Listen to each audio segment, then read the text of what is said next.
Carla y junto con mis compañeras Mariana y María Fernanda vamos a hablar sobre el hiperparatiroidismo primario. Comenzando con la embriología, estas glándulas derivan del endodermo de las terceras y cuartas bolsas faríngeas que están situadas entre los arcos faringeos.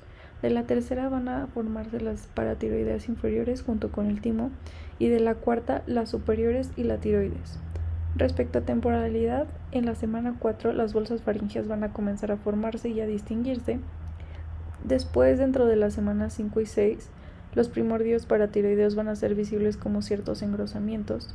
Posteriormente, en la semana 7 van a comenzar a migrar a sus posiciones definitivas y en la semana 8 a 9 van a ser funcionales, siendo capaces de secretar PTH. La migración va a ser muy importante para asegurar que las glándulas se ubiquen en las regiones funcionales del cuello.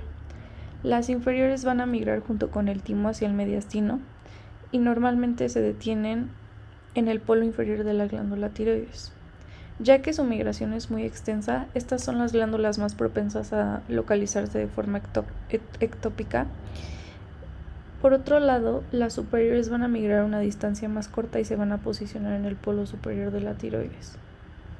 El desarrollo de estas glándulas va a estar controlado por factores genéticos y ciertas moléculas señalizadoras como es el factor de transcripción GCM2, SHH y los genes Hox. Las alteraciones en el desarrollo embriológico de estas glándulas pueden dar lugar a hipoparatiroidismo congénito, a glándulas ectópicas, como había explicado, y en donde más común se llega a dar es en el timo y el mediastino anterior, y a síndrome de DiGeorge, que se da por lesiones del brazo largo del cromosoma 22, y esto va a generar que las glándulas sean aplásicas, por lo tanto va a haber una deficiencia de PTH que va a conllevar a una hipocalcemia. Respecto a la anatomía, generalmente tenemos 4 glándulas paratiroideas, sin embargo en algunos individuos pueden desarrollarse supernumerarias o menos debido a variaciones anatómicas. Estas son de color amarillo parduzco porque tienen un alto contenido de grasa en la edad adulta, tienen una forma ovalada similar a una lenteja y su tamaño varía entre 5 y 7 milímetros, además de tener un peso entre 30 y 50 miligramos cada una. Estas van a estar situadas en la región cervical posterior adheridas a la superficie posterior de la glándula tiroides. En cuanto a sus relaciones anatómicas, de forma anterior está la glándula tiroides. En la parte posterior se van a observar los músculos prevertebrales y la fascia cervical profunda. En la región medial se va a encontrar la tráquea y el esófago. En la región lateral la vaina carotidia. Y es importante mencionar que estas se encuentran cerca del nervio laríngeo recurrente y es clínicamente relevante durante las cirugías de las tiroides y paratiroides. Estas van a estar irrigadas principalmente por la arteria tiroidea inferior, que es rama de la subclavia, y su drenaje venoso va a ser a través del plexo venoso tiroideo, mientras que el linfático va a ser a través de los ganglios linfáticos cervicales profundos y pretraqueales. Su inervación va a ser principalmente de origen autónomo a través de los ganglios cervicales superior, medio e inferior, aunque debemos de recordar que la secreción de la PTH está regulada por los niveles de calcio sérico y no por una estimulación nerviosa directa. La anatomía microscópica de estas glándulas se basa en células principales que van a sintetizar y secretar la PTH, que va a ser la encargada de regular el calcio sérico. Por otro lado, van a existir células oxifílicas que tienen un alto contenido de mitocondrias, que aunque aún no se ha descubierto 100% su función, se cree que participan en el metabolismo celular. Y por último, el estroma graso, que va a representar hasta el 50% del volumen de la glándula en los adultos. Bueno, ahora vamos a continuar con lo que es la fisiopatología del hiperparatiroidismo. Primeramente, para entender lo que es el hiperparatiroidismo, tenemos que saber la fisiología normal. Tenemos que saber que la hormona paratiroidea o la PTH mantiene los niveles normales de calcio fosfato, es decir, que esta va a estimular su absorción e intercambio. Asimismo, esto va a estar mediado por un mecanismo de retroalimentación negativa y el descenso propio de lo que es el calcio, va a aumentar la producción de la PTH. Asimismo, Esto va a tener impacto en ciertas zonas, como por ejemplo en el riñón va a aumentar la absorción tubular del calcio y va a fomentar la pérdida del fosfato. También a nivel intestinal vamos a tener la estimulación de la 1-alfa hidroxilasa, lo cual va a aumentar su absorción. Asimismo, a nivel óseo va a estimular la reabsorción de calcio. Es decir, de que en caso de que haya una disminución de este, va a fomentar su salida, y si hay un aumento va a fomentar su reabsorción. Asimismo, su etiopatogenia se va a resumir con un aumento de la secreción de la PTH que va a provocar hipercalcemia e hipofosfatemia, ya que, como se mencionaba, al descenso del calcio va a haber una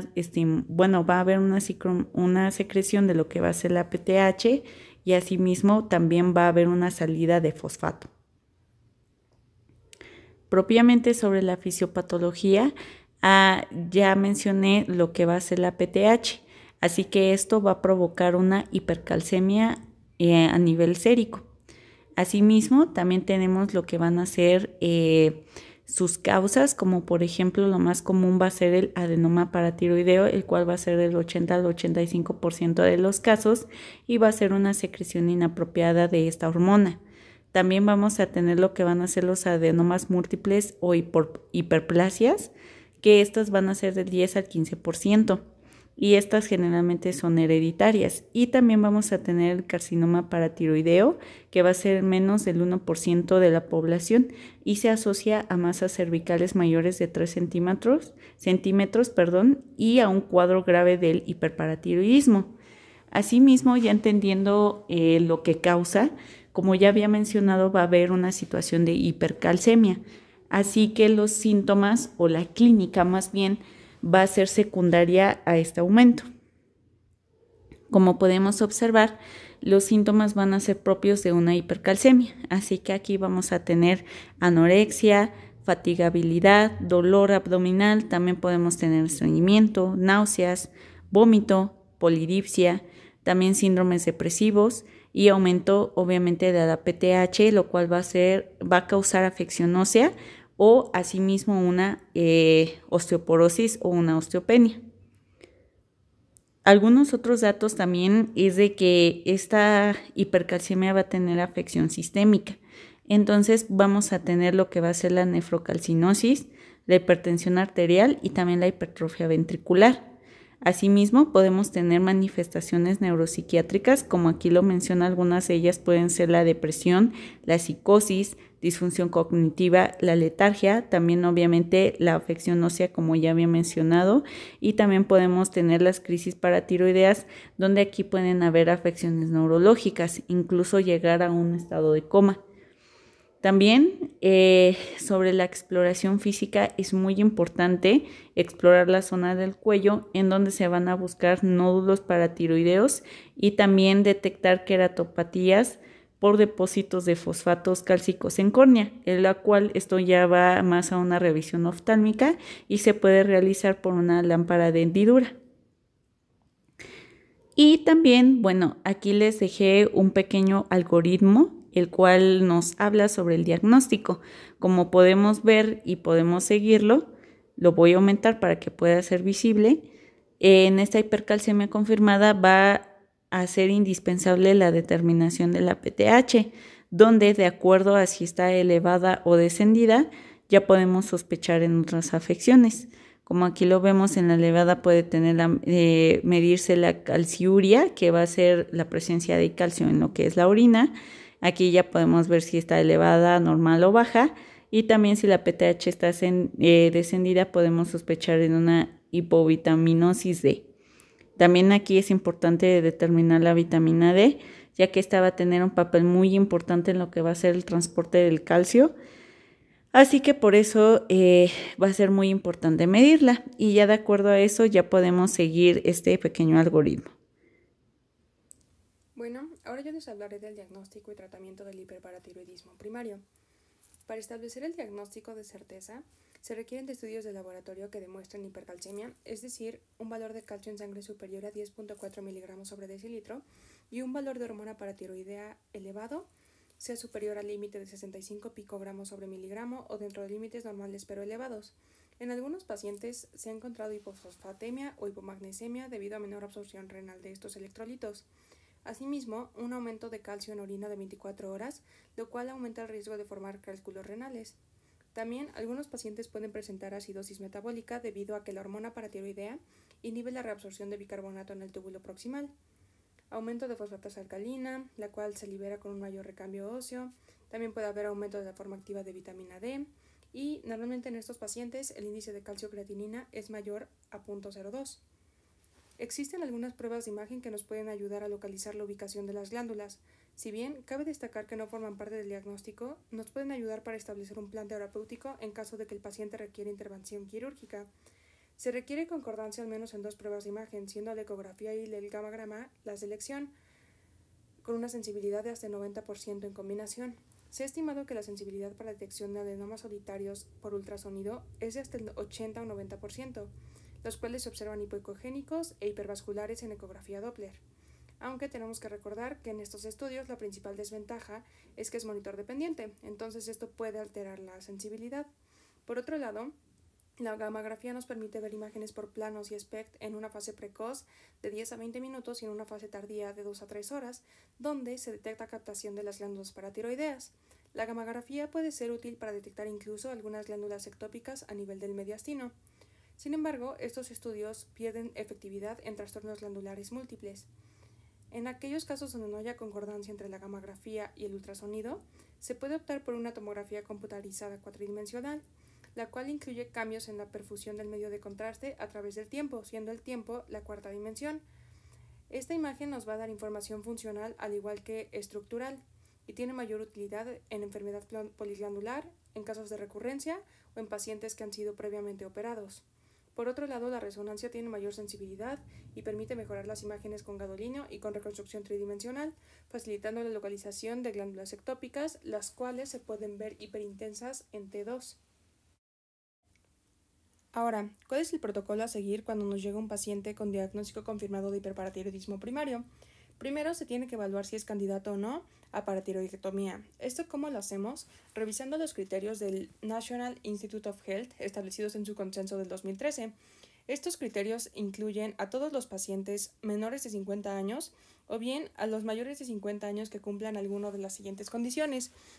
Alguna fractura vertebral demostrada en cualquier prueba de imagen, sea radiografía, tomografía, resonancia, un aclaramiento de creatinina menor a 60, un calcio sérico superior a 1 miligramo sobre el límite normal, es decir, encontrar un calcio de 11.4 en adelante, tener una densidad mineral ósea con un T-score menor a menos 2.5, un calcio en orina de 24 horas mayor a 400 miligramos al día, demostrar nefrolitiasis o nefrocalcinosis, aunque estas sean asintomáticas, o que en un perfil bioquímico se demuestre riesgo de cálculos. Dentro de los aspectos esenciales de la paratiroidectomía, primero se realizan las imágenes complementarias que mencionamos previamente para ayudar a localizar las glándulas. Si estas imágenes no son concluyentes, se va a realizar una exploración cervical bilateral bajo anestesia. En el 80% de los casos, la causa del hiperparatiroidismo primario es un adenoma localizado. En estos casos se hace una paratiroidectomía mínimamente invasiva, donde se intenta liberar el adenoma del tejido circundante. Sin embargo, hay ocasiones donde hay adenomas dobles o triples. Aquí se intenta extirpar las glándulas anormales si se confirma que al menos una de las 4 es normal y puede mantener la función hormonal. En el otro 15% de los pacientes, el hiperparatiroidismo está dado por una hiperplasia. Aquí se recomienda hacer una paratiroidectomía total con reimplantación de media glándula, ya sea en el antebrazo o en el cuello, o bien una paratiroidectomía subtotal, siendo esta segunda la más recomendada debido a que en algunos pocos casos la reimplantación no suele ser efectiva. Para concluir, quiero mencionar que en aquellos pacientes donde se decide esperar para la cirugía es necesario un monitoreo anual, ya que con el paso de los años se ha demostrado que algunos pacientes cumplen con criterios que los vuelven candidatos a cirugía. Mientras tanto, se debe de asegurar una adecuada hidratación, una ingesta de calcio moderada, una adecuada represión de vitamina D. En caso de osteoporosis se pueden indicar bifosfonatos y en casos donde los pacientes tengan algún alto riesgo quirúrgico, se ha demostrado efectividad con el uso de calcimiméticos.